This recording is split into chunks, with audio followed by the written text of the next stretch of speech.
या शाळेचे मुख्याध्यापक, सर्व शिक्षक वर्ग, उपस्थित सर्व विद्यार्थी बंधू आणि भगिनी, पत्रकार मित्रांनो, आज वार्षिक गुणगौरव समारंभ या ठिकाणी संपन्न होत असताना 90% पेक्षा जास्त सुद्धा मार्क या शाळेच्या विद्यार्थ्यांनी 10वी मध्ये घेतलेले आहेत. 90 नंतर 80च्या 90 मध्ये सुद्धा काही बऱ्यापैकी विद्यार्थी आहेत आणि 70 ते 80 मध्ये सुद्धा या ठिकाणी विद्यार्थी आणि माझ्या मते 50 ते 60 मध्ये फक्त 5च आहे. पण एकंदरीत जर बघितलं तर या शाळेतील सर्व शिक्षक अतिशय चांगलं शिक्षण देत असल्यामुळे अतिशय चांगला या ठिकाणी रिझल्ट लागतोय असं माझं स्वतःचं म्हणणं आहे. विजय गवडे यांनी सांगितलं की दत्ता सोमन यांनी ही शाळा घ्यावी. मी आज पंचक्रोशीतला आहे. मला या ठिकाणी सांगावं एवढंच वाटतंय की ही पंचक्रोशी आणि पंचक्रोशीमधून त्या 4-5 गावातून या ठिकाणी सातत्याने मुलं येत असतात. मी आता विजेंद्र गवडे यांना म्हणालो की आमचे एक मित्र आहे मुंबई वाशीचे जिल्हा प्रमुख आणि सन्माननीय आमदार साहेबांचे ते आणि माझे जवळचे एकदम मित्र आहे. मी त्यांना सांगितलं, मी आता त्याला पाठवलं की कदाचित मी या शाळेसाठी 100 सायकल त्यांच्याकडून मी प्रयत्न करतोय. तुम्ही मी तावरे साहेबांना ॲड्रेस दिलाय. संस्थेच्या वतीने त्यांना एक पत्र द्या. आपल्या ग्रामीण भागातील मुलं येतात त्यांना जर आपण सायकली दिले तर 2-3 किलोमीटरच्या अंतरातली मुलं सहज येऊ शकतात. त्याच्यासाठी आपण प्रयत्न करू आणि 100% ते मी करून देईन. या संस्थेमध्ये आता सांगितलं की आता स्पर्धा परीक्षा मध्ये जर मुलं तरबेज झाली नाही तर शिक्षण घेतात रिझल्ट लागतो. माझ्या माहितीप्रमाणे ग्रामीण भागामध्ये आणि शहरामध्ये सुद्धा या सिंधुदुर्ग जिल्ह्याचा महाराष्ट्रामध्ये बोर्डामध्ये आपण 1 नंबरला असतो. परंतु स्पर्धा परीक्षा जेव्हा शिक्षण घेऊन जेव्हा मुलं बाहेर पडतात आणि ज्यावेळी स्पर्धा परीक्षेमध्ये वेगवेगळ्या डिपार्टमेंटचे भरती लागतात त्यावेळी मुलं त्या ठिकाणी उतरले होत नाही. त्यांना कशी स्पर्धा परीक्षेमध्ये आपण कसा पेपर दिला पाहिजे हे त्यांना कळत नाही. मेरिटला येतात, हुशार असतात, परंतु त्या ठिकाणी ते अपयशी ठरतात. त्यामुळे आमचा काही प्रयत्न आहे, माझा आणि सन्माननीय आमदार साहेबांचा, की आमचे निलेश सांबरे म्हणा त्यांची ट्रस्ट आहे मोठी आणि त्यांच्या वतीने पूर्ण स्टाफ या मालवण तालुक्यासाठी म्हणजे स्पर्धा परीक्षेमध्ये पण महत्वाची असो, तलाठ्याची असो, पोलीस भरती असो, रेल्वे भरती असो, कुठची या स्पर्धा परीक्षेने कायमस्वरूपी स्टाफ ते द्यायला तयार आहे. म्हणजे तुम्हाला मुलांना त्यांना तरबेज करण्यासाठी म्हणजे ते कायमस्वरूपी म्हणजे 1-2 दिवस नाही, त्याला शाळेचा वर्ग चालतो तसा दररोज वर्ग ते कायम स्टाफ ठेवून या ठिकाणी 4-5 माणसं ठेवून कायम ते आपल्या सोबत द्यायला तयार. फक्त त्याने आम्हाला एक वर्ग रूम उपलब्ध करून द्यायला सांगितलेलं आहे आणि तो आम्ही लवकरच या ठिकाणी देऊ. म्हणजे या तालुक्यातली जेव्हा मुलं ग्रॅज्युएट होतील, शिकून जातील, तेव्हा त्या स्पर्धा परीक्षेमध्ये ते उत्तीर्ण होण्यासाठी त्यांना ट्रेनिंग करण्यासाठी आपण तेही काम आपण या ठिकाणी चालू करू. म्हणजे इथले मुलं इथेच नोकरीला लागतील असं मला स्वतःचं म्हणणं आहे आणि केलंच पाहिजे. आणि हे सगळं करत असताना आता मागास तुला काय मला सांगितलं की शिक्षण देत असताना 100% संस्कार सुद्धा पालकांनी दिले पाहिजे आणि संस्कार जर बरोबर असतील तरच शिक्षण घेऊन माझ्या माहितीप्रमाणे माणूस यशस्वी होतो असं मला वाटत नाही. पण संस्कार जर त्याच्या बरोबर असतील तर तो 100% जीवनात यशस्वी झाल्याशिवाय राहणार नाही. कारण आजकाल काल परवा टीव्हीवरती बातमी आपण बघितली, बालवाडीत होती मुंबईमध्ये कुठेतरी होतं ते 23 महिन्याची 2 मुलं 21 मिनिटं मारामारी करत होती. 23 महिने म्हणजे 2 वर्ष सुद्धा पूर्ण नाही झाली आणि 21 मिनिटं त्याला कोणच बघत नव्हतं आणि त्या एका मुलाला त्यांनी पूर्ण फासळून काढलं. म्हणजे पूर्ण पाठीपासून पूर्ण काढलं. आणि त्यानंतर ते लक्षात आलं, सीसीटीव्ही तपासले, त्याच्यानंतर समजलं की 21 मिनिटं त्या ठिकाणी म्हणजे एखाद्या गँगवर सारखी मारामारी करत होती, टाकत होती. म्हणजे अर्थ काय तर लहान मुलांना कार्टून बिरटून दाखवण्याचं का आपण ते रडायला काय लागलो, टीव्ही चालू करतो, कार्टून लावून देतो, ते बघतात आणि जसं मेंटली त्यांचं तो ब्रेन काम करतो आणि तशा प्रकारे त्यांची भावना निर्माण होते. त्यामुळे पालकांनी सुद्धा आपल्याकडे तेवढं खूप काय आहे आध्यात्मिक. जर आपण रामराज्य गणपती स्तोत्र अथर्व काय तर काय असं जर त्यांना लहानपणापासून जर त्याच्यावरती शुभम गोष्टी अशा दिल्या तर ते चुकीच्या माध्यमातून जाणार नाही, ते त्याच्यावर संस्कार होतील आणि भविष्यात शिकून गेल्यानंतर आई वडिलांना सुद्धा ते आवर्जून वडीलधाऱ्या माणसाचा सन्मान करतील आणि समाजामध्ये पण ते नाव रूपाला येतील. अशा प्रकारचं पालकांनी हे सगळं त्या ठिकाणी केलं पाहिजे. आज ग्रामीण भागातले सर्व शिक्षक चौक्या त्या हायस्कूलची बरोबर परिस्थिती चांगली आहे. मगाशी कष्ट शाळेबद्दल तुम्ही म्हटलं, आता तुमच्याकडे 200 विद्यार्थी आहेत, कदाचित 10वीच्या वर्गामध्ये 35 असतील, 49, 50, 40, 45 असतील. आता तुम्ही 50 मध्ये 95, 94 किंवा स्पर्धा 1 नंबर कोणी काढू शकता. पण मी काल एका हायस्कूलला प्रवेश गेलो होतो, तिथे 56 मुलं होती 5वी ते 10वी. आता 14 किंवा 15 मुलं जर 10वीच्या वर्गात असतील तर तो मुलगा 15 विद्यार्थ्याचं आपलं मेरिट काय दाखवणार? पुरेसा जर वर्ग नसेल तर त्याची गुणवत्ता किंवा स्पर्धा त्या मुलामध्ये राहतच नाही. त्यामुळे स्पर्धा कोणामध्ये केली पाहिजे तर तो फोरम जर पुरा असेल आणि त्या याच्यामध्ये तो स्पर्धेमध्ये आला तर तो 1, 2, 3 नंबर. परंतु असं होत नाही. शिक्षकांना सुद्धा पुढे 7-8 मुलं जर असतील तर त्यांना सुद्धा ते शिक्षण देत असताना, शिकवत असताना त्यांचा सुद्धा चित्त किंवा मूड त्याचा लागणार नाही. तर माझं म्हणणं आहे, आता एखादा भजनीभाऊ असेल, एखादा कीर्तनकार असेल, त्याच्यासोबत प्रेक्षकच नसेल तर किती चांगला असो, तो ते आपलं कायम तसं करू शकणार नाही. कारण त्यांना प्रेक्षकाची गरज असते. त्याच्या शिक्षकांना सुद्धा पुरेशा विद्यार्थ्यांचं वर्गामध्ये संख्याबळ असलं पाहिजे, तरच त्यांचं एकाग्रतेने ते शिकवू शकतात, असं माझं भोवताचं मत आहे. ही संस्था जर आपल्या पंचकोशीतली आहे, मी 100% विजेंद्र गावडे यांना सांगू इच्छितो की ज्याच्या वेळी आपण मला हाक माराल आणि ही संस्था चांगल्या प्रकारे दर्जेदार सिंधुदुर्गामध्ये संस्था बनवण्यासाठी आपण सर्वांनी त्या ठिकाणी प्रयत्न करूया. आता सुद्धा काही गुणवंत विद्यार्थ्यांचा आपण सत्कार केला. आज मुंबईचे अध्यक्ष, मुंबईची काही मंडळी सुद्धा या सत्कार समारंभासाठी गावामध्ये या ठिकाणी आलेली आहे. त्यांना काय वेळ नाही का, तिथे येणं आणि जाणं म्हटलं तर 10,000 रुपये जाणार आणि 4 दिवसात त्याची नोकरीची खाडी होईल. म्हणजे सगळं असताना सुद्धा आपल्या गावातील संस्था आहे, आपल्या पंचक्रोशी ग्रामीण भागातली मुलं आहे, त्यांच्या गुणगौरवासाठी आपण या ठिकाणी गेलं पाहिजे. 10, 12, 8, 9 तासाचा प्रवास करून पावसाच्या दिवसामध्ये या ठिकाणी ते आलेले आहेत. ते मुलांनी पण याचा विचार केला पाहिजे, पालकांनी पण केला पाहिजे. एखाद्या गोड बांधणारे म्हटलं असतं ठीक आहे, तिथे आहेत गावामध्ये बरीचशी लोक, कोणातरी फुलवतील, पोतरी जातील आणि सत्कार समारंभ करून घेतील. परंतु तसं न म्हणता आवर्जून हे मंडळी या कार्यक्रमाला उपस्थित राहिले, ह्याचा आदर्श गावातील सुद्धा पालकांनी घेतला पाहिजे. हा कुठला राजकीय कार्यक्रम नाही किंवा राजकीय कोणाला बोलवलं पाहिजे, कोणी बोलवू नये. हा कार्यक्रम आपल्या ग्रामीण भागातील, आपल्या घरातील, आपल्या कुटुंबातील मुलांचा गौरव आहे. आणि यासाठी आपण सर्व स्तरातील लोकांनी आवर्जून या कार्यक्रमाला उपस्थित राहिलं पाहिजे आणि मुलांचं कौतुक केलं पाहिजे, असं माझं स्वतःचं म्हणणं आहे.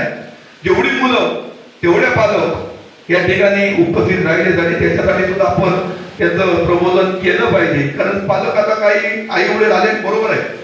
आता एक मुलगा 94% काहीतरी मिळाली त्याला, तो अतिशय गरीब घराण्याला, दुसरी सगळीच मुलं गरीब आहेत. परंतु 94% त्याला मिळाल्यानंतर त्याच्या सत्काराला आणि काही जर ग्रामस्थ आणि मंडळी असती आणि त्याला जर कौतुकाची स्थाप मागली असती तर त्या मुलालाही आनंद झाला असता, त्याच्या आई वडिलांना सुद्धा आनंद झाला की माझ्या मुलांचा गौरव झाला. आता तो यशस्वीचा होणारच, त्याच्या आनंदात आपण सहभागी झालं पाहिजे. त्याला पुढील वाटचालीसाठी आपण शुभेच्छा दिल्या पाहिजे. आणि थोडा चौक्याचा सुद्धा या भागातला आपला मुलगा आहे, उद्या तो मोठा झाला, मेरिटला पुढे आला तर तो मागे होऊन या ठिकाणी पाहणार आहे. आपलं ते भूषण आहे. परंतु आज आपण बाजूच्या घरामध्ये जर एखाद्याला चांगले मार्क मिळाले त्याचं आपण कौतुक करायला जात नाही. काय झाले मिळाले तर मी एवढा बोलला काय विषय संपलो. पण त्याला मिळाल्यानंतर 100% त्याचं कौतुक करण्यासाठी आपण तिथपर्यंत पोहोचलो पाहिजे. कारण त्याला पुढील वाटचालीसाठी त्याला अजून प्रेरणा मिळेल आणि तो म्हणजे नाही, मी जे आज 94% मिळवले ना, उद्या मी 12वीला 100% मिळवण्यासाठी प्रयत्न करीन, अजून मोठा माझा सत्कार होईल. अशा प्रकारची भावना त्या मुलांमध्ये सुद्धा निर्माण झाली पाहिजे. याच्यासाठी आपण सर्वांनी काम केलं पाहिजे. मी आता हे पण सांगतो की आज ग्रामीण भागामध्ये काही पेशंट असतात, काही आता हार्ट वगैरे असेल तर आता ते स्किमिंग मध्ये काही होतं. परंतु अजूनही कुठल्या पंचकृषीमध्ये कुठलीही गोष्ट असेल आजारपणाची, ती जर आता बाहेरची असेल तर 100% माझ्याकडे कॉन्टॅक्ट करा. मी 100% तुमचं मोठ्या हॉस्पिटलमध्ये 100% ते फ्री करून द्यायचं काम मी सन्माननीय आमदार साहेबांच्या माध्यमातून करतो. तर आता 2-3-4 महिन्यापूर्वी आमच्या आंबोलीचे पोलीस पाटील, त्यांचा मुलगा कोण, मुलगी किती वर्षाची, 7 वर्षाची, मुंबईमध्ये त्याकडे ट्रीटमेंट चालू होती कुठच्या हॉस्पिटलमध्ये, त्याच्या पूर्वी मग त्याच्यानंतर त्यांना सांगितलं कोणी की 1 लाख रुपये खर्च येणार आहे आणि ती ट्रीटमेंट झाली नाही. मी त्यांचं निलेजीच्या माध्यमातून लीलावतीमध्ये ती शस्त्रक्रिया करून गेली. केवळ 10 लाख रुपये खर्च झाला. पण आज ती मुलगी अतिशय चांगली आहे. म्हणजे मुद्दा एकच आहे. त्यांना मला कोणी पाठवलं की फारशेगर कंपनीचे मालक प्रभाकर फारशेगर यांनी मला माझ्याकडे त्याला पाठवलं. मुद्दा लक्षात घ्या. परंतु ही सगळी गोष्ट मुंबईमध्ये लीलावती हॉस्पिटल, नाना असो, जसलोक असो, कुठलंही मोठे हॉस्पिटल जरी असलं तरी त्या ठिकाणी फक्त ऑनलाईन उत्पन्नाचा दाखला, रेशन कार्ड, आधार कार्ड, घराचा असेसमेंट एवढे कागद तुम्ही दिला तर 100% आपण केवढा मोठा डॉक्टर तो तुम्ही ऑनलाईन बघून सांगा हा आम्हाला डॉक्टर पाहिजे, तो डॉक्टर देऊन आपण मोफत आपण ऑपरेशन करून देऊ. परंतु आजकाल काय होतं म्हणजे आज काय बरेचसे पालक प्रायव्हेट डॉक्टरकडे ते फिरतात, ते अवास्तव्य पैसे घेतात. मी सांगतो तुम्हाला, आणि नंतर ते पैशाची बिलं वाढल्यानंतर कोणाला येऊन भेटतात साहेब एवढं बिल केलंय. परंतु त्या डॉक्टरांपर्यंत पोहोचण्यापूर्वी जर तुम्ही आम्हाला भेटतात तर 100 हे तर पक्षाचं काम आहे ना. सामाजिक काम म्हणजे काय की 5 वर्षांनी एकदा इलेक्शन नाही, दिवसाचे 24 तास ते असे गरजू लोक आहेत, त्यांना मार्गदर्शन करून त्यांना योग्य मार्ग दाखवून त्यांना कुठे आर्थिक उदंड त्यांना होता का म्हणे आणि त्यांना चांगलं आरोग्य सुद्धा मिळालं पाहिजे. त्यासाठीच प्रयत्न प्रत्येकाने केले पाहिजे. मी 100% मी बरीचशी माणसं आज मी पाठवलं, मी आवर्जून सांगतो. आणि असं सांगितलं लोक स्वतः म्हणून येतात, तो त्रास नसतो, हे समाजकार्य आहे आणि आपण ते सगळं मोफत करून देतो. परवा 3 महिन्यापूर्वी एक गोष्ट मी जाता जातो साळगाव कुडाळ तालुक्यात एक कॅन्सर पेशंट 3rd स्टेज होती त्याची. कुडाळ मधल्या एका प्रायव्हेट हॉस्पिटलमध्ये त्याला नेलं. डॉक्टरला माहिती आहे की आता जगणार नाही, मुद्दा लक्षात जगणार नाही. त्यांनी त्याचं ऑपरेशन केलं. आता कॅन्सर पेशंट ऑपरेशन करून काय होत नाही, ऑपरेशन करून तुम्ही कापलं, रेडिएशन केलं पाहिजे, अमो केलं पाहिजे, ती कुठची स्टेज आहे, हे सगळं लॉंग प्रोसिजर आहे. त्यांनी कापला, त्याचं बिल 4.5 लाख रुपये केलं 6 दिवसात. 7व्या दिवशी तो हॉस्पिटलमध्येच मिळाला. मुद्दा लक्षात घ्या. म्हणजे डॉक्टरला माहिती होतं ना की हा पेशंट आता जगू शकत नाही, किंवा याला डेरवनला पाठवा नाही तर साठेपुढे गव्हर्नमेंटच्या याच्यात पाठवा. आपण तर नुसतं कापून काय पाहिजे, तर कापून इथे दुसरा विलास कुठे आहे? तुम्ही कापलं, ते टेस्टिंगसाठी परत पाठवलं, म्हणजे पुढचे विलास इथे नाहीच आहे, तरी त्यांनी ते केलं. आणि तिने मंगळसूत्र इथून 2 लाख रुपये दिले. 2 लाख रुपये 2 लाख रुपये दिल्यानंतर 2.5 लाख राहिले. ते डेड बॉडी लोन घेतलं झालं. आता 2.5 लाखासाठी त्याची पत्नी प्रत्येकाकडे फिरायला लागली की माझ्याकडे आले, साहेब असं साहेब डॉक्टरांचे 2.5 लाख द्यायचे आहे. मी त्याला विचारलं मी तुला 25 लाख रुपये देतो. आता ठीक आहे, 2.25 लाख कुठून आणणार? मी 25 देणार. ठीक आहे म्हणता, तू आता आलेच, ठीक आहे 25 दे म्हणता. मी आता 20-22 दिवस फिरतोय, माझ्याकडे 5 जमत नाही. मग आता मी 25 देण्याचा 2.25 लाख कधी जमणार? त्याची पुरत रक्कम केली पाहिजे, ते मला सांगा तुम्ही. तर ती काय बोललीच नाही. ते फोन येतात की तुम्हाला. मम्मी गाडी काढल्याने त्या डॉक्टरकडे गेलो. त्या डॉक्टरला आम्ही माझ्याकडे पुढे आता आम्ही गावडे गेलो होतो. म्हणता सर म्हटलं इथं ऑपरेशन झालं, ही टेस्ट छोटी होती, तुम्हाला माहिती होती, तुमच्या हॉस्पिटलमध्ये तो मृत्यू वाढला, म्हणजे डेथ झाला. मग कशासाठी या लोकांना तुम्ही हे केलं? चांगलं पाहिजे होतं तुम्ही. नाही, आता ती एक मंगळसूत्र एकूण तिथं दिलेलं आहे. आता ते 2.5 लाख रुपये कसे देणार? मी त्याला जरा ताट भाषेत बोलल्यावर ते 2.5 लाख त्याने माफ केले. आता मुद्दा लक्षात घ्या. आता 2.5 लाख माफ केला हा एक विषय झाला. म्हणून ग्रामीण भागातल्या महिलांनी किंवा कोणी कुठलाही आधार झाल्यानंतर कोणाशी तरी पहिला संपर्क झाला, माहिती घ्या. काही लोक ऍक्सिडेंट झाला, पडला, मोडतोड झाली, कमी सांगतो लॉंग प्रायव्हेट ते स्कीम नाही, तिथे जाऊन ऑपरेशन करतात. ऑपरेशन झालं काय 1.5 लाख 2 लाख 80,000 काय रक्कम येते, सध्या स्कीमच नाही. मग ती रक्कम आली काय परत ते बिचारे फिरायला सुरुवात होतात, कोणी 10 कोणी 15. मुद्दा हा एक विषय नाही, असे अनेक विषय येत असतात.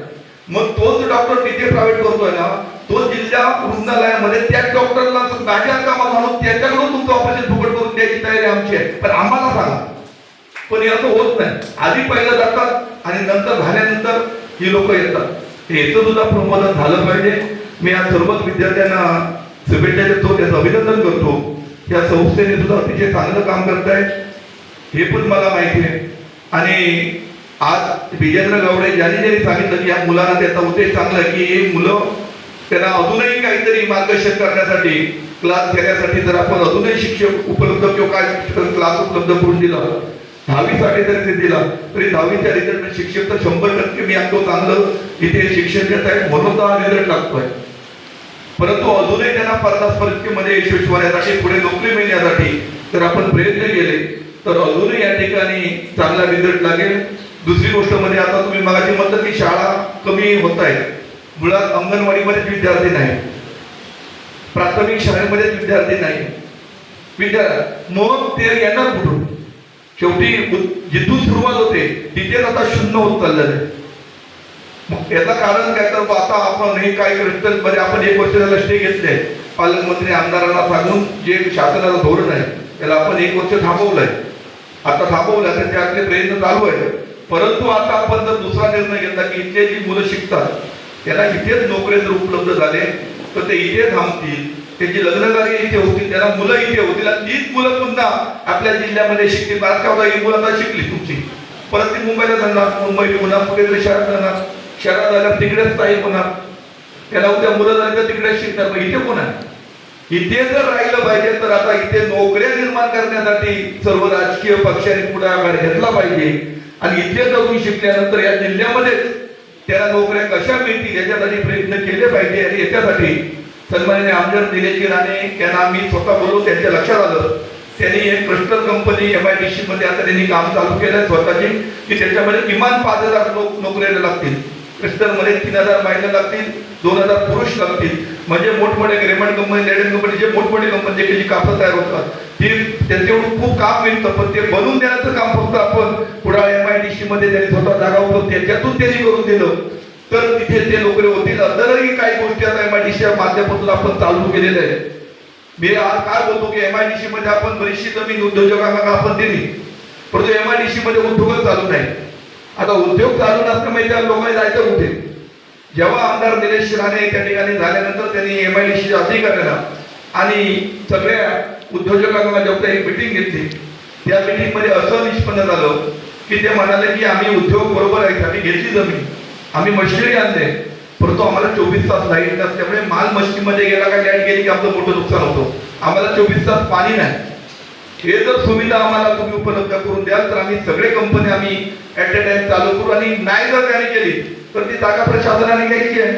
पण शासनच आपण जर ते द्यायला ते जे काही क्युरी आहे ते जर आपण ते डील करून नाही दिले तर त्यांना तर बोलायला संधी मिळते. त्यानंतर ते केल्यानंतर त्यांनी सगळं ते ऑडिट केल्यानंतर माझ्या माहितीप्रमाणे 160 कोटी रुपये म्हणजे 24 तास लाईट आणि स्वतंत्र सबस्टेशन आणि 24 तास पाणी देण्यासाठी म्हणजे कधीच लाईट जाणार नाही ह्याच्यासाठी 160 कोटी रुपयाचं जो एस्टिमेट झालं. आणि ते सन्माननीय उद्योग मंत्री उदय सामंत यांच्याशी बोलल्यानंतर त्यांनी ते देण्याचे मान्य केलं आणि माझ्या मित्रांनी 80 कोटी रुपये त्याला वर्ग पण केला आणि ते काम चालू झालेलं आहे. म्हणजे हे सगळं होईल. फक्त MIDCचे सुद्धा सगळे कंपनी जे आता बंद आहे ते चालू होतील म्हणजे इथे रोजगार निर्माण होईल. या प्रसंगी मला बोलवलं, मान सन्मान केला.